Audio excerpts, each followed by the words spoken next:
ನಿನ್ನೆ ನಾಗಮಂಗಲ ವಿಚಾರದಲ್ಲಿ ಪೊಲೀಸರ ವೈಫಲ್ಯ ಅಂತ ಒಂದು ರಿಪೋರ್ಟ್ ಏನ್ ಬರ್ತಾ ಇದೆ ನಮಗೇನು ಆಳುವವರು ಸರಿ ಇದ್ರೆ ಇಲಾಖೆಯ ಜವಾಬ್ದಾರಿಯನ್ನು ಹೊಂದಿರುವಂತರು ಕೂಡ ಸರಿಯಾಗಿ ಕೆಲಸ ಮಾಡ್ತಾರೆ. ಆಳುವವರೇ ಮುಸಲ್ಮಾನರ ಓಲೈಕೆಗೆ ನಿಂತಾಗ ಅದು ಪೊಲೀಸ್ ಇಲಾಖೆ ಇರ್ಬೋದು ಅಥವಾ ಇನ್ಯಾವುದೇ ಇಲಾಖೆ ಇರ್ಬೋದು, ಆಳುವವರ ಹಣತಿಗೆ ಅನುಗುಣವಾಗಿ ಅವ್ರು ನಡ್ಕೊಳ್ಳೇಬೇಕಾದಂಥ ಅನಿವಾರ್ಯತೆ ಇರುತ್ತೆ.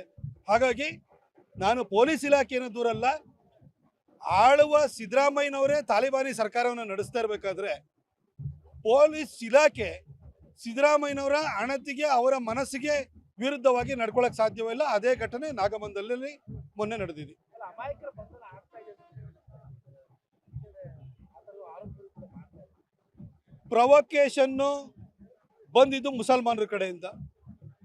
ಅದು ನಮ್ಮ ಗಣೇಶೋತ್ಸವದ ಮೇಲೆ ಮೆರವಣಿಗೆ ಮೇಲೆ ಕಲ್ಲು ಬಿಸಾಡಿರೋರು, ಚಪ್ಪಲಿ ಬಿಸಾಡಿರುವಂಥವ್ರು, ಪೆಟ್ರೋಲ್ ಬಾಂಬ್ ಹಾಕಿರೋರು ಮುಸಲ್ಮಾನರು.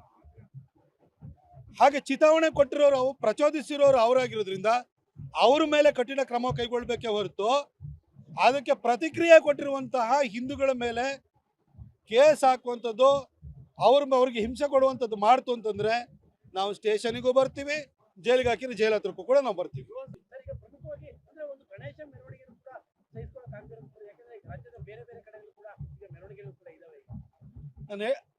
ನಾನು ನಿನ್ನೆನೂ ಕೂಡ ಸ್ಪಷ್ಟವಾಗಿ ಹೇಳಿದ್ದೀನಿ, ಸಿದ್ದರಾಮಯ್ಯನವರು ಗೃಹ ಸಚಿವರು ತಕ್ಷಣಕ್ಕೆ ಕಟ್ಟುನಿಟ್ಟಿನ ಕ್ರಮವನ್ನು ಪುಂಡ ಮುಸಲ್ಮಾನರ ಮೇಲೆ ತೆಗೆದುಕೊಳ್ಳಿಲ್ಲ ಅಂದರೆ ಚಿತ್ರದುರ್ಗದಲ್ಲಿ ಲಕ್ಷಾಂತರ ಜನ ಸೇರುವಂತಹ ಶೋಭಾಯಾತ್ರೆ ನಡೆಯುತ್ತೆ, ದಾವಣಗೆರೆಯಲ್ಲಿ ನಡೆಯುತ್ತೆ, ಶಿವಮೊಗ್ಗದಲ್ಲಿ ನಡೆಯುತ್ತೆ, 15ನೇ ತಾರೀಕು ಮಾಗಡಿನಲ್ಲಿದೆ, 14ನೇ ತಾರೀಕು ಚಿಕ್ಕಬಳ್ಳಾಪುರದಲ್ಲಿದೆ, ಶಹಾಪುರದಲ್ಲಿದೆ.